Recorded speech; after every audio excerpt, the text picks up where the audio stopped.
साथ मौजूद हैं पटना से तारकेश्वर जी जुड़ गए हैं और मेरे सहयोगी सौरभ कुमार उनके साथ मौजूद हैं। सौरभ, ये जो अगर घोषणा हो जाती है ना कि जी बिल्कुल, इस वक्त हमारे साथ बिहार के डिप्टी सीएम तारकिशोर प्रसाद हैं। सर, ये बताइए कि पिछले 3 दिनों से पूरा बिहार जल रहा है, क्या कर रही है सरकार? सरकार तो एक्शन में आई है और उसी का परिणाम है कि आज सुबह से कुछ जो तथाकथित छात्र संगठन है उन्होंने जो बंद का आह्वान किया है। आज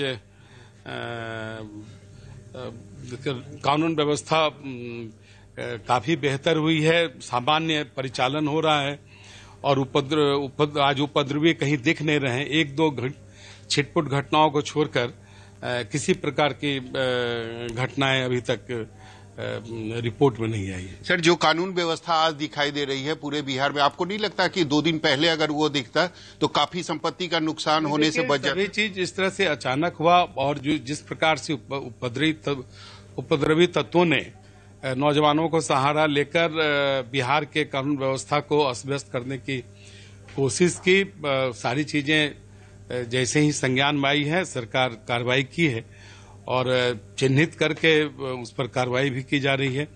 और आप उसका एक अच्छा परिणाम देखे भी होंगे कि आज सुबह से 1-2 जगहों को छोड़कर पूरे राज्य में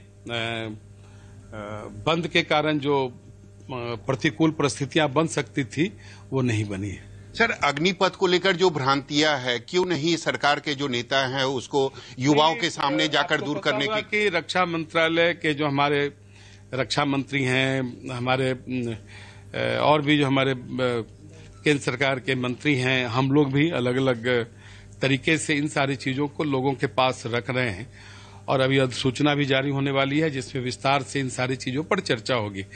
लेकिन जो शरारती तत्व हैं या ऐसे राजनीतिक दल हैं जो कभी अपने कार्यकाल में तो लोगों को रोजगार मुहैया नहीं करा पाए, सिर्फ अपने परिवार के रोजगार दिलाने में ही परेशान रहे, ऐसे लोग आज उनकी आड़ में एक राजनीतिक दृष्टि से उपद्रव कर रहे हैं और बिहार की जनता बखूबी समझती भी है और बिहार की जनता समय आने पर उसका लोकतांत्रिक तरीके से जवाब भी देगी।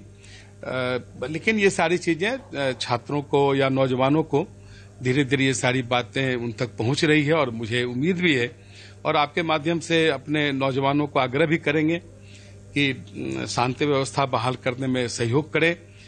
सरकार ने कई कदम नौजवानों के हित में, देश के हित में उठाए हैं। अभी हाल में हमारे प्रधानमंत्री जी ने भी ट्वीट करके नौकरियों की बात की है, तो कहीं न कहीं उनकी एक कार्य योजना बनी है और धीरे धीरे ये सारी चीजें देखेगी। लेकिन अभी हमारी आवश्यकता है कि हम कानून व्यवस्था को कैसे दुरुस्त करें, जीवन सामान्य हो, तो फिर अन्य जो कई ऐसे लोकहित के फैसले हैं वो लिए जाएंगे। मतलब आपको भी लगता है कि छात्र आंदोलन के नाम पर राजनीति साजिश हो रही है? हाँ, निश्चित तौर पर ये तो एक सुनियोजित तरीके से नौजवानों के नाम पर इस खेल को खेला जा रहा है। लेकिन सर, ये बताइए कि अगर बिहार की बात करें तो बिहार में एनडीए की सरकार है, जदयू आपका सहयोगी पार्टी है और वो अभी कह रही है कि अग्निपथ के नाम पर अग्निपथ को लेकर केंद्र सरकार को पुनर्विचार की जरूरत है। देखिए, उनका ये व्यक्तिगत विचार हो सकता है, लेकिन हमारी बातचीत हुई है, इस प्रकार की कोई गलतफहमी नहीं है। भारत सरकार का जो एजेंडा है उस एजेंडे पर मुस्तैदी से भारत सरकार भी काम करेगी और कानून व्यवस्था बेहतर होती है तो बिहार सरकार भी इस मामले को बेहतर। लेकिन सर, कमी है तभी तो पुनर्विचार करने की बात हो रही है। नहीं, पुनर्विचार की बात हो रही है, ये कमी है, ये किसने कहा? पार्टी कह रही है, जदयू के नेता कह रहे हैं। जदयू के नेता का ये व्यक्तिगत विचार है ना, ये कोई एनडीए का विचार नहीं है ना। तो और उन्होंने इन सारी चीजों को बखूबी समझा है और किन्हीं की टिप्पणी भी नहीं आई है।